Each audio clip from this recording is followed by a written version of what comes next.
All right, good evening, everyone, and welcome to the WGSN-DB Going Solo Network's Veterans Corner. And once again, I'm your host, retired Army First Sergeant and author Paul Holbert, coming to you live from Northern Virginia.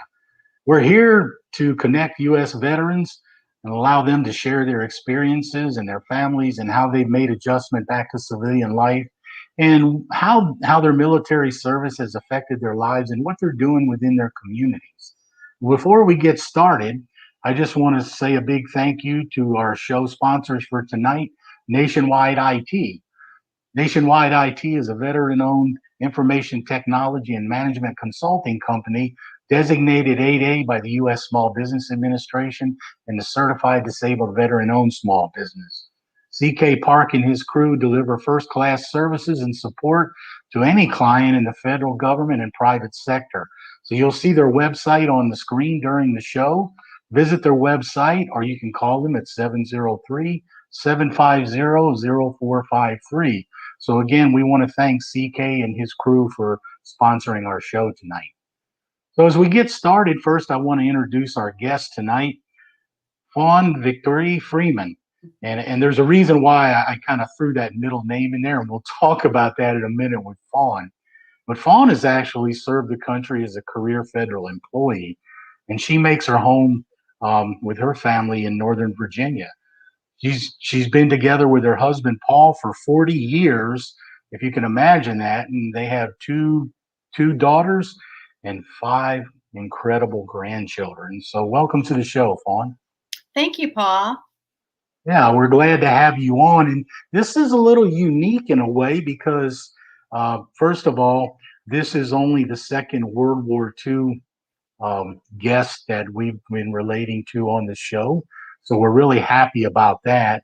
The other thing is you are actually the first person to come on the show and share the experiences of one of the relatives and their life story in the military. So we are really happy about that and glad to have you. But I want to start off first of all, I mentioned your middle name in the introduction, Mm-hmm. and I think part of that came from your father. Is that correct? That is correct. That is correct. Yeah. So how did that happen? Yeah. So that's an interesting story. First name being an interesting story in of itself, but my middle name is even more interesting and something that I've really learned to grow proud of over the years. So my dad's middle name is Victor, and my parents didn't have any boys. They weren't supposed to have any more children after me. And we did have my sister Kim, who's 2 years younger than me. So I inherited my father's middle name, Victor, with an IE on the end. So I proudly get to indirectly carry on my dad's name. Ah. Yeah, so I'm sure you didn't mind that at all, did you? I won't tell you about the teasing. Yeah. Well, I mean, so before we really get into your dad's story, why don't you tell us a little bit more about your family here? Sure. As you had mentioned, my husband and I have been together for 40 years, over 40 years. We have 2 daughters. My eldest daughter and her husband recently acquired a farm, a 25-acre farm in Dallas, North Carolina. And we just came back from a quick visit there and got to see their farm and, their ideas, what they plan to do with it. So we're really excited for them. And they have 3 children. My eldest granddaughter is 11. She'll actually be 12 next month. It's hard to believe I'm going to have a 12-year-old granddaughter. And her other daughter, Aubrey, her daughter's Nora. The oldest is Nora. And then her middle daughter is Aubrey, and she's 8. And her youngest is Elias, and he's 3. And he's our only boy among our 5 grandchildren. So, yes, so he's inundated with all these girls. I kind of feel for him a little bit there, being surrounded by all those women. But maybe that'll prepare him for when he grows up, right? They take good care of him. And then my youngest daughter lives here near us. We live in Clifton, and my youngest daughter lives in Springfield with her husband. And she has 2 daughters, and she happens to have an 8-year-old daughter as well, Kensley, who's in 3rd grade, and another daughter, Kaya, who's 3. So Oddly enough, both of my daughters had children twice at the same time within days of each other. So, Hmm. what are the odds? Yeah, and then on top of that, they're mostly girls, right? Absolutely. And even our pets are girls. I think so. Let me ask you this: what is Paul doing this evening while you're doing the show? Is he watching, or is he off busy I doing I his? don't know. He's probably out and about with the house. The grandchildren are here. Two of my grandchildren are here, so he's Ah, probably keeping them busy. For your listeners who maybe don't know, my husband and I know you, Paul, and your wife Kim, and we yeah. have um, been together on many different events. So Yeah, I mean, and that's one of the ways that, of course, I do. Um, I do get some of the guests for the show is through my contacts, my friends, and then they pass other information to other veterans to me who I get in touch with. yeah, I was just happy to because I remembered in conversations with you, how you were talking about documenting all your father's experiences, and that's when I thought, this would be a good idea to bring you on so that you could share those experiences. But before we do, though, let me ask you. I mean, I know your husband's already retired. I think you're probably getting close to retirement. So, what are you guys planning to do? Any ideas? if only I knew. That's the $1,000,000 question.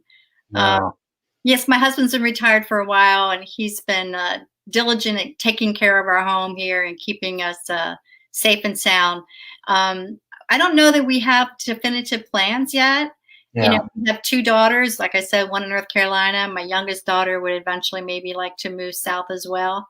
So we'll probably, make a move if we do make a move to be within proximity of our children. And Huh. not sure where that will lead us, but that will probably be the choice that we make. Yeah. I mean, maybe go spend some time on the farm, right?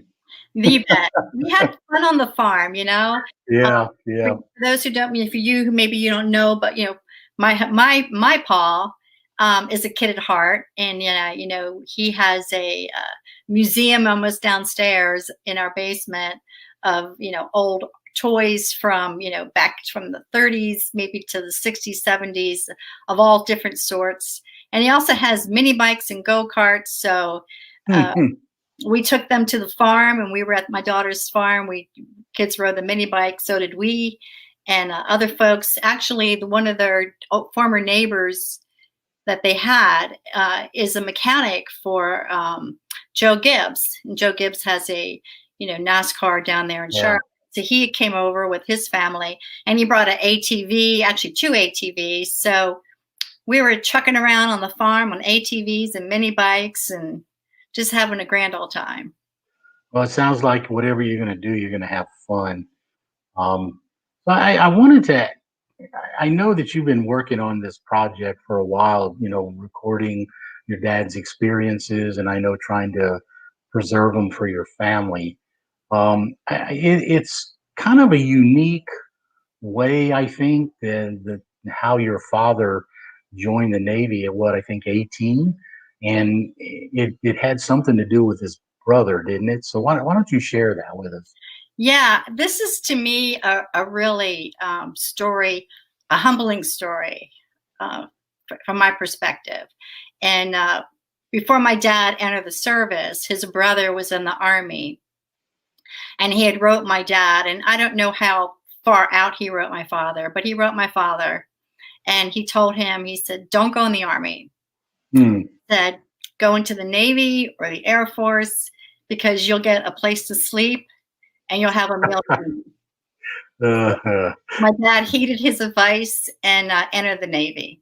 And at the time, I don't even know if my dad, if I remember correctly, I don't know if he could swim. So I always thought that was kind of interesting to yeah. be at sea and not be a confident swimmer. Well, I know. I yeah, I can understand that because of all my years in the Army. Yeah, I slept in some pretty bad places and ate some pretty wild meals. I have frozen MREs. I mean, you name it. So that was probably a good advice from your dad's brother.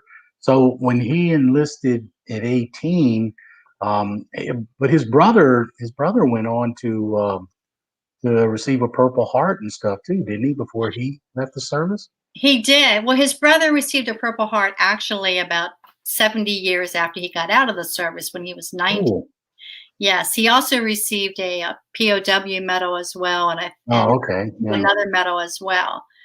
Yes, he was captured in France. That his unit was captured in France in 1944, and by the Germans, Yeah. and they were put on unmarked box cars and transported. And I think they were going to. I'm probably going to say it wrong. Trying to remember where the name of the camp is. I think it's like Morsberg or something like that, Germany. Mhm. And his brother, among other soldiers, jumped out of the boxcar. And in doing so, they got hit by shrapnel. They were eventually caught. And he was Yeah. taken to a hospital in Germany. And he was operated on without medication, without anesthesia. He just had a horrific time there for about a year. And a British doctor who was also captured, he was a soldier there. He was allowed to take care of my dad's brother, which is his name is Bayard Horn, and dress his wounds, etc. Until the Red Cross came, and the Red Cross brought penicillin, which actually saved my uncle's foot and his lower leg.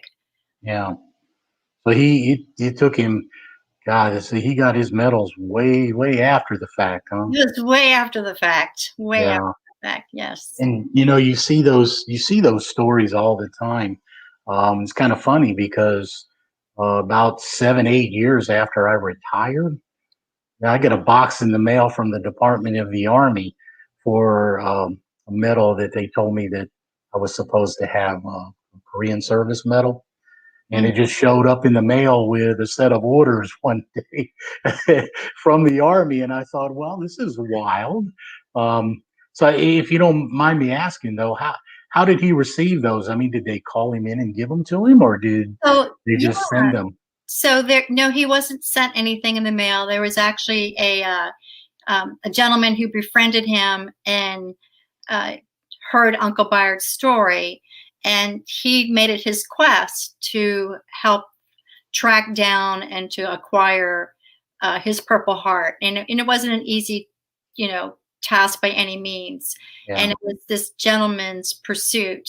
And he was, awarded and pinned the medal on him at a ceremony in Rehoboth, Delaware, back in, I think it was on Veterans Day, actually. I think it was in, I think it was 2014 or something like that. Yeah. So That's good. That's a really good story to hear when that happens. yes, Let's talk about your dad a little bit now. sure. He's from Wilmington, Delaware. He is. Yeah, right down the road from where I was born in Dover. Oh, okay.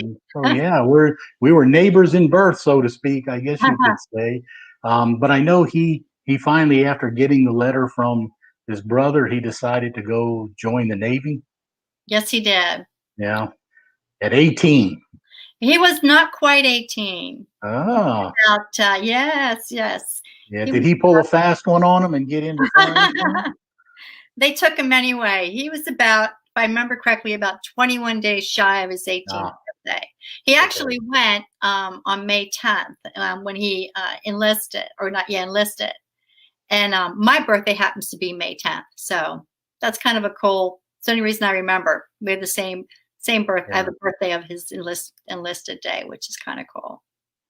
Yeah, so and I know during World War II, they were taking people as young as 17 with the signature of their parents. I don't know if he had his parents' signature, but yeah.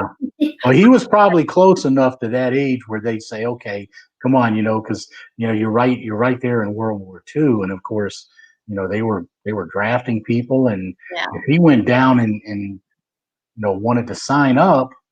I'm sure if he was that close to 18, they said, "Oh, come on, we can definitely have you." Yeah. So he enlisted in the Navy at about 18 years old, and after his training, as in Cece, she's got the information on the screen there. He first served on the zircon. Can you tell us a little bit about that?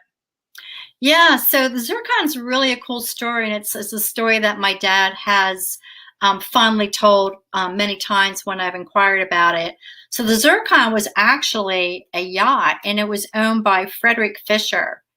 Hmm. He had it built for himself. And when I talk about a yacht, I mean this thing was like a ship, really. Yeah. And it was huge, just enormous. I don't have its dimensions, but it was not a yacht by how we would think of a yacht. Yeah, like a pleasure yacht, you mean? It was yes, Much it bigger. Yeah. was much bigger. And I wish I had taken the time to jot down its dimensions, because my father can tell you. He can tell you down to the rivets, because that's how. Hey, my wife will tell you too. Us old soldiers love to tell soldier stories. So, yeah. Yeah. So, what did he do on the zircon? So let me just step back, if I may. So here's the Yeah. cool story about the zircon. Talk about Wilmington, Delaware. So in Wilmington, Delaware, there was a shipyard, and I can't remember I think it's Pusey and Jones, or Jones and Pusey. I'm not sure which one came first, or whatever corporation. And they actually built this yacht, and her name was Nakota. I think it was Nakota, I think was her name. Hmm. And when they built the yacht, they built it for Frederick Fisher, for his personal pleasure. And he was actually, an automobile manufacturer from Detroit. So they shipped her up there when she was finished, and it was his pleasure yacht. And like most people who had large pleasure yachts like that, the Navy came along and acquired her and fashioned her and renamed her the Zircon. And I believe she was in commission in 1941. Hmm.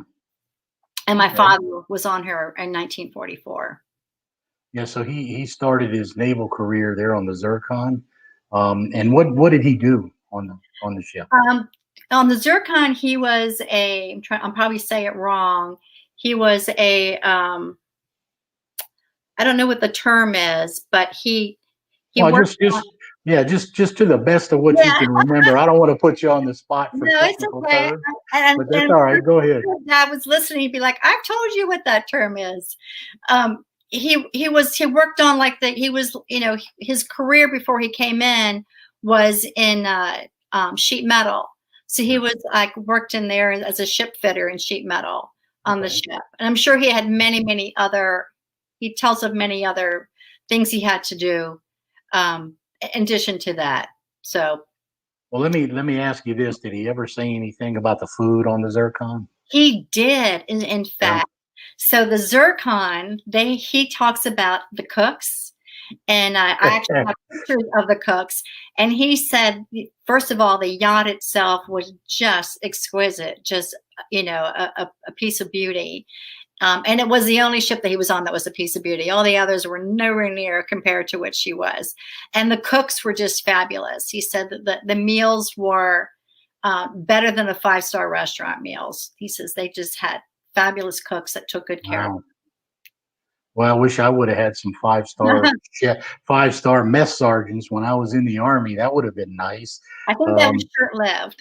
yeah, I mean, well, and I'm sure my soldiers when I was a first sergeant probably thought the same thing about me, because there were times when we deployed to Grafenwehr in Germany. I'd get up and I'd cook omelets in the mess hall for the soldiers, and of course they get a big kick out of complaining about the first sergeant's cooking. So, Right. I kind of knew how that went. Okay, well, we're gonna take a short commercial break. And when we come back, we'll continue the discussion with our guest, Fawn Freeman, and we'll continue to talk about her father, Harold Horn, World War II veteran. So we'll be right back after our break.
All right. Welcome back after the break. You're listening to the Veterans Corner on the WGSN-DB Going Solo Network. And we're going to get back to our conversation with Fawn Freeman as we talk about the story of her father, World War II veteran Harold Horn. So, Fawn, we were talking about, him joining the Navy and spending his first part of his tour in the Navy on the Zircon. But I know when I was looking at some of the background about him that he was in the Pacific Theater and was awarded the Pacific Theater Medal and some other things. So I know he saw some action in the Pacific Theater. But I think there's a little bit of an interesting story here as he made his way there, because I think he stopped in San Francisco and then in Pearl Harbor, right? And I think there were a couple of little interesting things that happened along the way. Why don't you share those with us? Sure. So yes, I don't know what the exact track was for Dad, getting to San Diego and out to Pearl Harbor. I do know he was in the Asiatic Theater, and he did share some of the stops and some of the ventures. One of the ones that he has shared with me that was, a scary and unnerving shot was, I think he was either on the it was a PC 1187 or the PC 1087, and they were sub chasers, and they were also minesweepers, and they would often go out in front of the fleet, looking for mines and things like that. So keeping the ocean area safe for the fleet coming in. And Dad's ship he was on was being mistaken for a wolf pack, and they were getting fired at, and so they were using their flags and using their lights to warn back or to say back that, hey, we're on your side. And Dad said it was a very scary moment and a very real moment because out of the ocean, all kinds of things are happening. That it was very easy to have friendly fire and not to be able to identify yourself, especially for a smaller unit such as a PC 1087 or 1187. A very scary point that he talks about. Another thing was too, when he was in San Diego before he departed, he had shared with me that he was doing watch duty at night, and he was supposed to board this other ship. And when he was doing duty, he got called in. He was doing duty for somebody else, and so he didn't go on this other ship. And actually, one of the gentlemen that he came into the service with, his name was Dutch. He actually went on from my father, and that ship was taken down. And it was another moment of reality that happens. Especially, I'm thinking my dad was, 18, 19 years old when this was happening. A young boy who, worked on a farm, whose, grandfather was an immigrant from Germany. So it's just very, very different. I just can't imagine that myself. Yeah, I mean, when you think of something like that, at that young an age, I know the average age of the soldier in Vietnam was about 19. Mm-hmm. So, even as far up into the Vietnam War, our country was grabbing the young people of our country. And, then we still had the draft. And friendly fire is a scary thing. We had a number of incidents of it in the desert when I was with 2nd Armored Cav on active duty. And that is a scary thing because I can understand the panic probably your dad and his shipmates had in trying to make sure they're recognized, because there are a lot of our own soldiers that are killed by friendly fire. Um, so Yes. there was there an experience? I think you had mentioned to me before that your dad had seen a picture or had taken a picture of a ship that was damaged, and it kind of made him think. I think we were talking about that. Does that sound familiar? Or?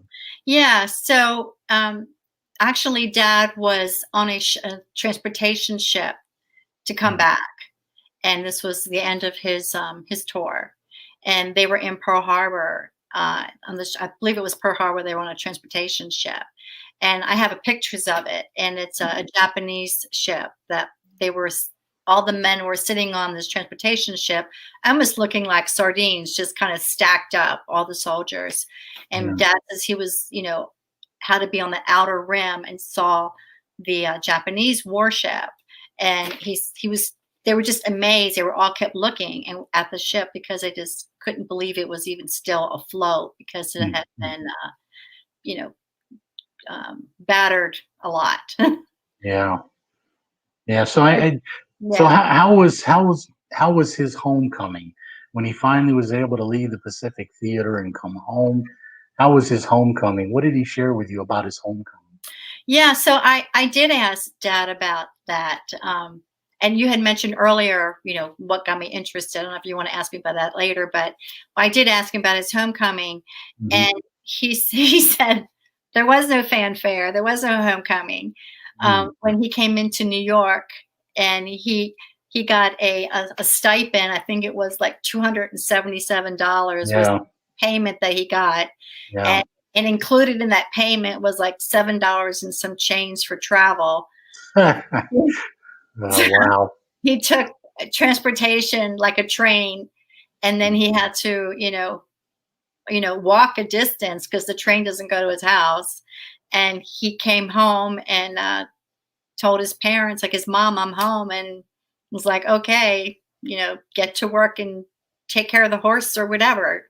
His father had a horse, and mm, they, peddled produce and things like that. So yeah. it was a hard life. So it was basically a non-eventful homecoming for him, it It was sounds not like. eventful. Yeah.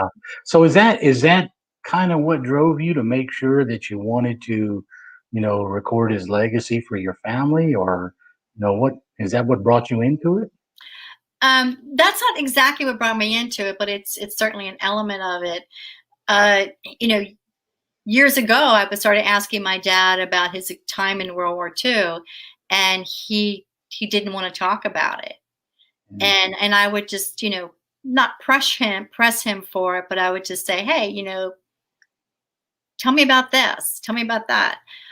So he would start to slowly leak something out. The Mm, zircon was one. He was just so enthralled with the zircon and how well she was built. He used to tell me stories about they'd be coming back from Bermuda, and the seas were so high, like 30 feet seas. And when they finally got to Boston, he says the paint was just stripped off the boat. I mean, it was just wow.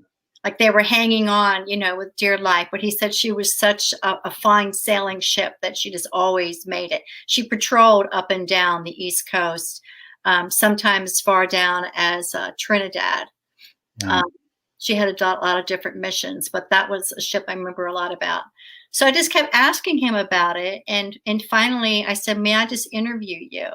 So I acquired a little hand recorder. Mm, Whenever Dad would come for a visit, or I would visit him, I would just say, "Hey, can we just take a few moments and talk about your service time and some of the things you did?"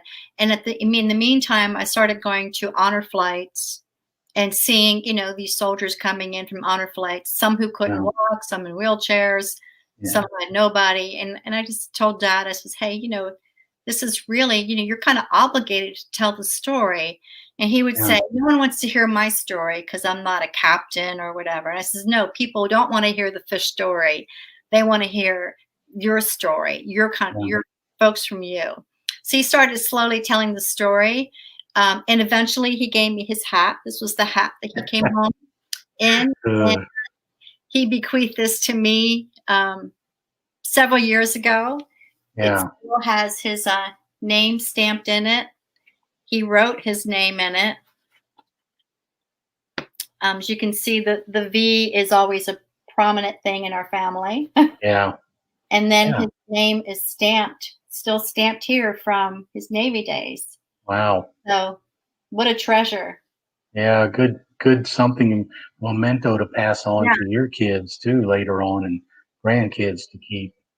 Yes. And I imagine too, I mean, just being able to have that story to pass down, to your family, your grandkids about their grandfather, I guess I'm sure is an important aspect of it.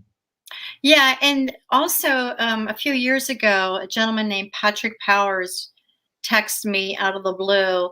And I had learned that his father was on the Zircon, and Patrick didn't know anything about his father's naval history. Oh, And wow. after his father passed, they found these medals in a drawer, and they found a letter of accommodation. And he won a medal of accommodation. I think it was like a courage, I'm not sure if it was a courage medal, maybe it was a Purple Heart or something. But Hmm. the Zircon herself, a few months prior to my father boarding her, was in the Boston Harbor, and she was actually on her way. Um, I think it was up to France or up that in that direction. And there was a ship that was offloading ammunition in the Boston Harbor, and there was an explosion, and many soldiers on the ship lost their lives. And the Zircon Mm, came to her rescue, and it was actually Patrick Power's father who was able to maneuver the boat, and he was able to rescue, I think, about 13, 14 gentlemen. mm. Um, and the Zircon was there for that as well. Dad wasn't part of that, but that was part of that story.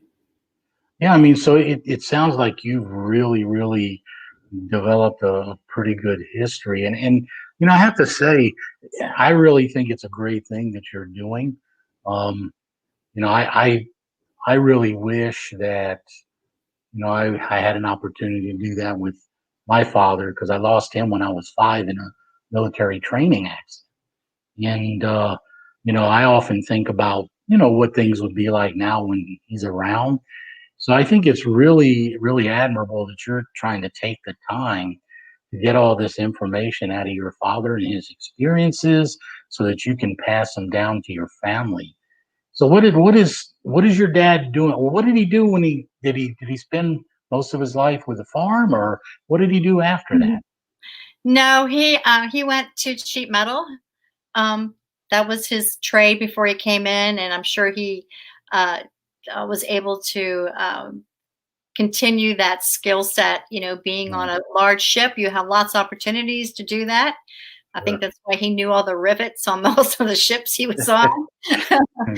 And he eventually, came back, and he was a sheet metal worker, and he eventually came back. And when we were kids growing up, he and another gentleman uh, owned a construction company, and they did Oh, commercial sheet metal. And so they made, so if you had like a commercial building, like a school or library, or mhm, like for instance in Delaware, I think they did work for DuPont's and Hercules, yeah. and I think the Stewart Pharmaceuticals, which are big companies, and they have different chemicals and things like that. So they have very different needs. I know he did the prison, the big prison in Delaware. So I know that there were.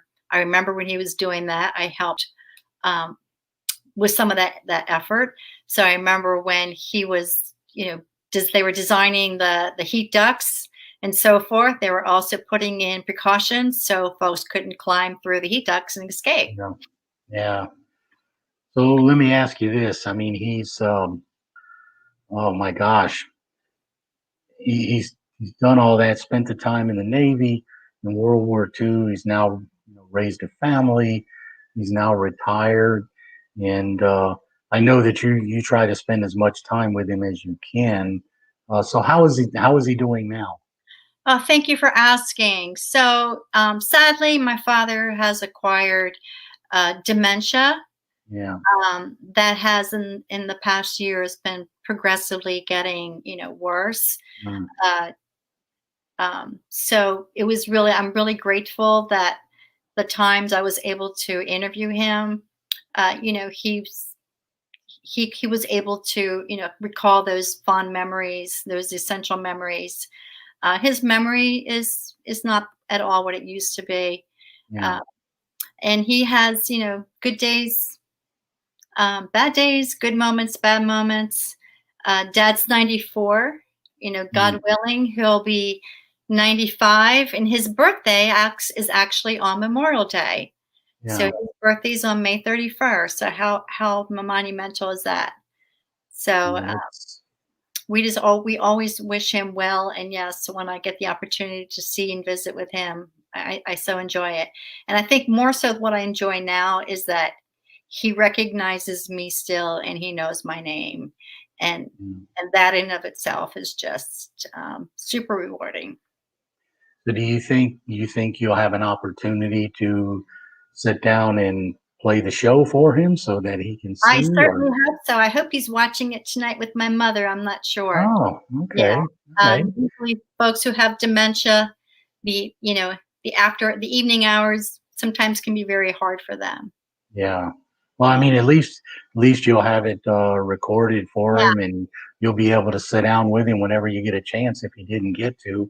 And we sure hope that you'll be able to do that and share it with him because I think you're right. This is important that we take those veterans from what we call the greatest generation and the sacrifices that they made during World War II, and continue to pass their stories down and share their experiences, like you've been doing for your family.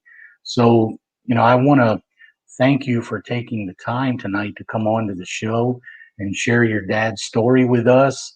And, we want to make sure that he knows that we thank him so much for being part of that veteran service in World War II, and, that we wish him the best.